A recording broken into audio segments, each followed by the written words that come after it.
Alright, PP and Vinegar day 44. So, not swearing at the start of the video from now on for at least a minute because it's bad for the algorithm, supposedly. So, warming up, incline press today. Today was a bit of an off day. I got a bunch of blood done to get my bloods tested, and then I had a bunch of pasta before I trained, and I forgot how long it takes to digest pasta. Because I haven't had pasta in a very long time, over a year, because I was doing my weight cut. So I engorged on a bunch of, or gorged, or whatever the correct terminology would be, on a lot of pasta, and then worked out an hour later, and I wasn't ready for it. And I had also done a bunch of cardio, let's say, before training. So yeah, I was a little bit off today. Didn't get quite the same reps on all my lifts, but that's fine. I'll kill it tomorrow now that I'm back into maintenance phase. It's incredible how much fuller your muscles look when you have carbs and a slight calorie surplus in your system. So yeah, feeling really good, but yeah, a little bit off today. I only got 6 reps on the incline press versus the 9 that I got last time, so wasn't there, but all good. Getting blood done, yeah, definitely gets a lot, takes a lot out of you. I felt shaky kind of all day in general, especially when I was working out. It just felt really shaky. And they tell you that you're not supposed to do any heavy lifting after getting blood done, which makes sense, but fuck 'em. I'm gonna work out anyway, because gotta work out. And I skipped my yesterday's workout because I was getting bloods done today. For any of you guys out there who are pretty muscular and you want to get your bloods done, especially anything kidney or liver related, you shouldn't work out the day before because, one, because you're more muscular than the average person, or if you are more muscular than the average person, your creatinine levels will be higher than average, and if you work out the day before, they'll be really fucking high. So what happened last time I got bloods done, maybe 8 months ago, I get my bloods every 6 to 12 months, and you should be too. Last time I did it, it came back with the results. Doctor called me and was like, yeah, you're gonna need statins because your blood pressure is too high, and they said your kidney's about to fail. And I was like, no. And they're like, what do you mean? And I'm like, well, did you consider I was more muscular than average, or did you ask if I worked out the day before? So you got to take these into consideration, because doctors will be perplexed when you get your results back. They'll think you're going to basically fucking die, when in reality you're just more muscular and you trained the day before. So yeah, if you're ever gonna get your bloods done, make sure you, one, drink a shit ton of water the day before and the morning of, because if you're dehydrated, it will give you false enzymes and lipid levels. It also fuck with your cholesterol. My cholesterol last time I got my bloods tested was like 3 times the limit, because one, I was dehydrated, and 2, I forgot to fast. You have to fast before you get your bloods done, guys. If you don't fast, like I had 4 pieces of egg, 4 eggs and 4 pieces of bacon or something ridiculous. So my cholesterol was just through the roof, and the doctor was like, "Oh, you're gonna die," but no, it was just false testing. So hydrate, don't work out the day before, and don't eat in the morning when you get your bloods done. And you should be getting your bloods done. If you don't know what your testosterone is like, if you don't know if you have any potential nutrient deficiencies, you are stabbing yourself in the back. You're stabbing yourself in the foot, because if your testosterone is not optimized, it's very likely a nutritional deficiency that is very easily fixed. And if it's not that, then maybe you should go to a specialist and get that fixed, because, as you should know, testosterone is one of the, if not the primary driver of hypertrophy and strength, minus things that can't really be controlled, like myostatin, etc. So get your bloods done, and also get your bloods done because it was a red herring, obviously, like my kidneys weren't failing.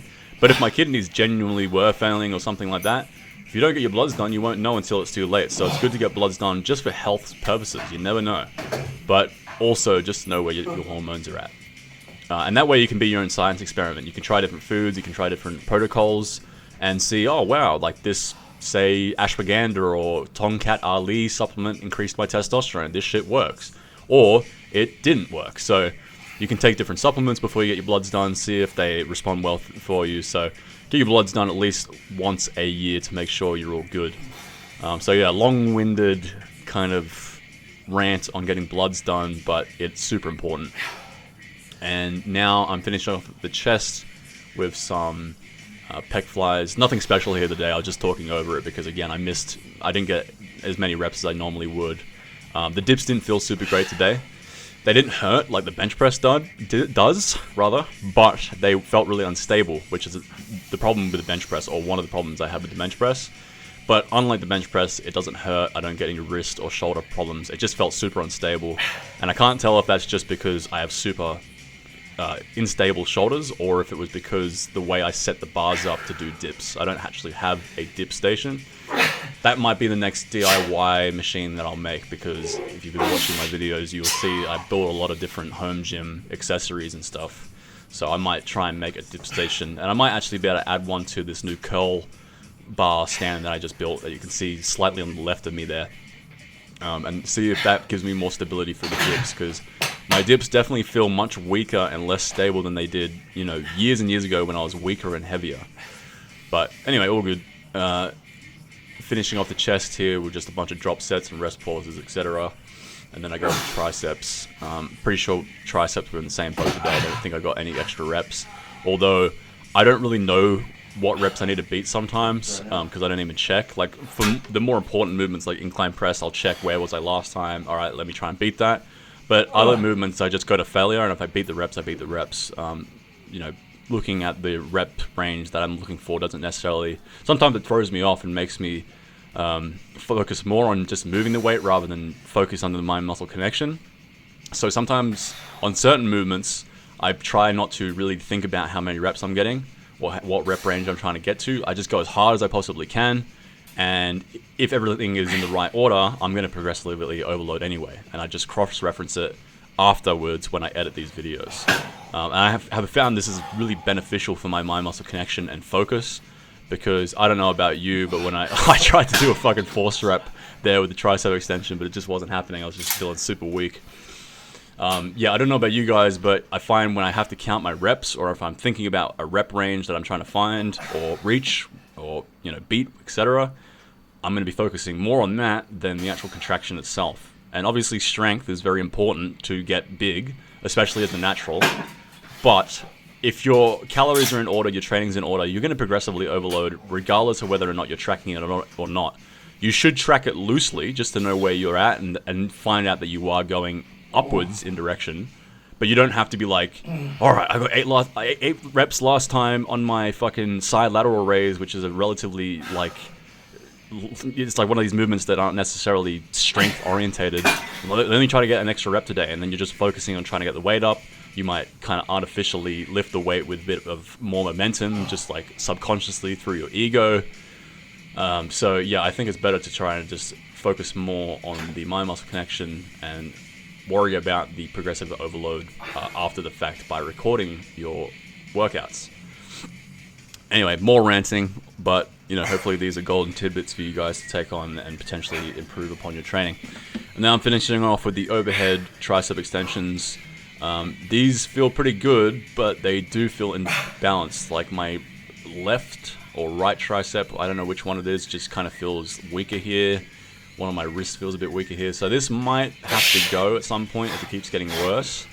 Because I do like this movement. It's great for really getting that stretch in the long head of the tricep, but it doesn't feel super good, so I might find a different variation. Maybe just the same variation, but with a cable or something.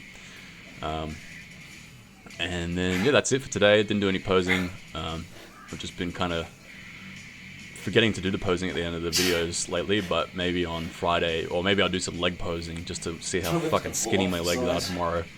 It's good motivation to look at your shitty body parts and pose them and then show them to the world, because then they can bully you and you can try and get them better. Anyway, that's it. See you guys for tomorrow's leg day. Bye-bye.